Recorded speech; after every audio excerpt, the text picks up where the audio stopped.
కౌశిక్ రెడ్డి అని ఒక శాసనసభ్యుడు మతి భ్రమించి ఏం మాట్లాడుతుండో అర్థమవుతలేదు. ఓ వీధిలో కుక్కలు మొరుగుతాయి చూడు, గట్ల కల్వకుంట్ల కుటుంబానికి మళ్ళీ కొత్త కుక్క దొరికింది ఒకటి. ఈ కుక్కతోన మళ్ళీ ఎట్లా పడితే అట్లా మురిగిస్తున్నారు. ఈరోజు అర్ధరాత్రుల పూట 2 గంటలకు ఏదో పూజాకు పోయినాడు, మహిమ పూజాకు. ఏం మాట్లాడుతున్నారా భయ్? ఏం కేటీఆర్ అనుకుంటువే? ఎట్లా పడితే అట్లా తిరగనీకే, యాడి పడితే ఆడికి పోనీకే, బ్లాక్మెయిల్ చేయనీకే. మీ బతికేందో ఈరోజు తెలంగాణ ప్రజలందరికీ తెలుసు. దాని గురించి విచారణే జరుగుతుంది. కాంగ్రెస్ ప్రభుత్వంలో ఆ కర్మ పట్టలే. కాంగ్రెస్ ప్రభుత్వంలో రేవంత్ రెడ్డి గారి సర్కారులో ఉన్న మంత్రులందరూ ఈరోజు ఏ స్థాయిలో పనిచేస్తున్నారో అందరికీ తెలుసు. 24 గంటల్లో 18 గంటలు పనిచేస్తున్న ప్రభుత్వం కాంగ్రెస్ ప్రభుత్వం, రేవంత్ రెడ్డి సర్కార్. గుర్తుపెట్టుకో కౌశిక్, నోరు అదుపులో పెట్టుకొని మాట్లాడకపోతే నీ బట్టలు కూడా తీసుకొడతారు. ఇది మేము కొట్టాల్సిన కాంగ్రెస్ వాళ్ళు కాదు, అవసరం లేదు. ఎవరైతే సన్న బియ్యం తీసుకున్నారో సన్న బియ్యం తీసుకున్న ప్రజలు కొడతారు. గుర్తుపెట్టుకో.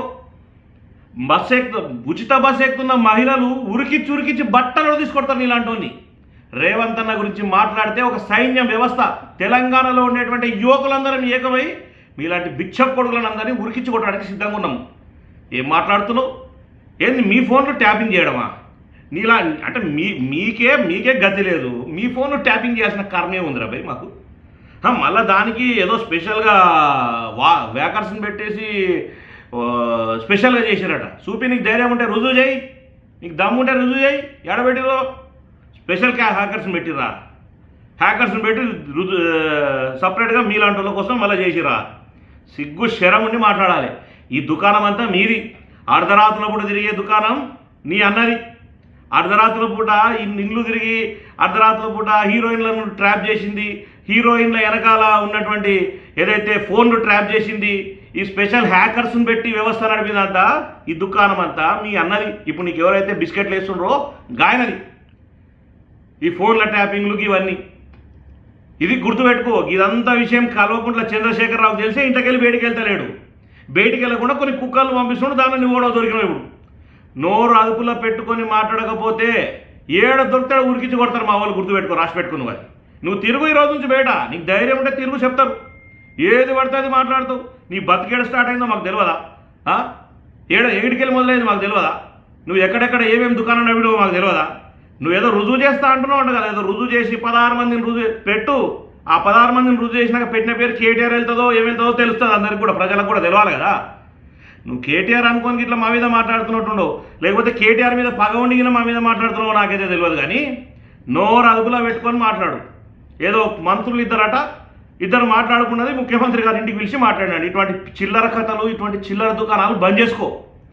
మంత్రులకు ముఖ్యమంత్రి గారి మీద ఉన్న గౌరవం ఏందో ప్రజలకు అందరికీ తెలుసు, శాసనసభ్యులకు అందరికీ తెలుసు.